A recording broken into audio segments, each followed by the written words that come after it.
That was Weijia Jiang reporting. Our in-depth coverage of campaign 2016 continues now. Eyewitness News political analyst Joe Fleming joins us now live in studio to break down the final night of the DNC.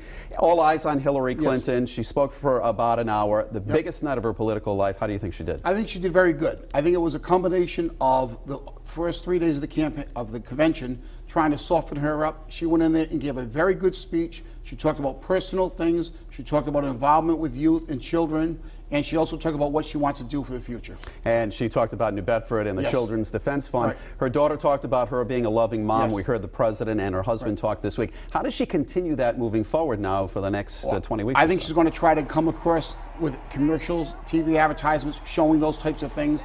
A soft person, a person who wants to work with people, not a person who thinks she can do it herself, as Donald Trump tries to do. She's going to contrast herself with Donald Trump, where he's an I person and Hillary Clinton's a we person.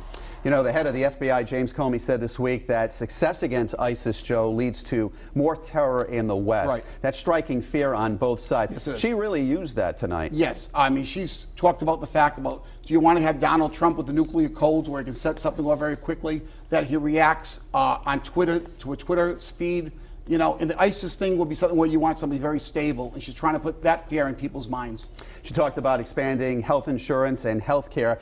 Was she tying herself to the president at this point? She was tying herself to the president. Again, the president has pretty good job ratings at this point, and by being tied to the president, you're helping yourself because her numbers are a lot lower. So I think she's going to try to tie herself to the president as much as possible. Programs that he has done that have been successful, especially some of his job programs. All right, talk about the job program for a second. She said in the first 100 days she's going to have a jobs bill. Right. What do you think she means by that? I think she's going to try to create more jobs in the country.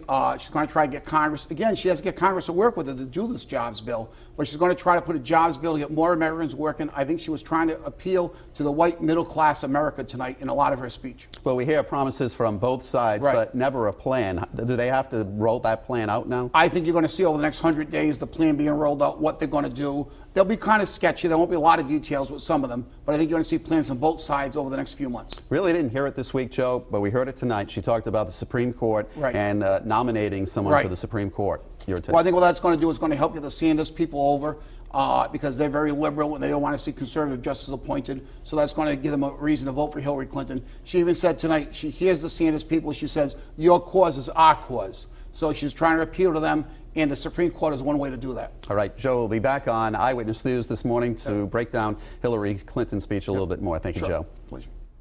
And as we move closer to the election, you can count on Eyewitness News to bring you continuing coverage of campaign 2016. We'll bring you the very latest on the candidates, both on air and online at WPRI.com.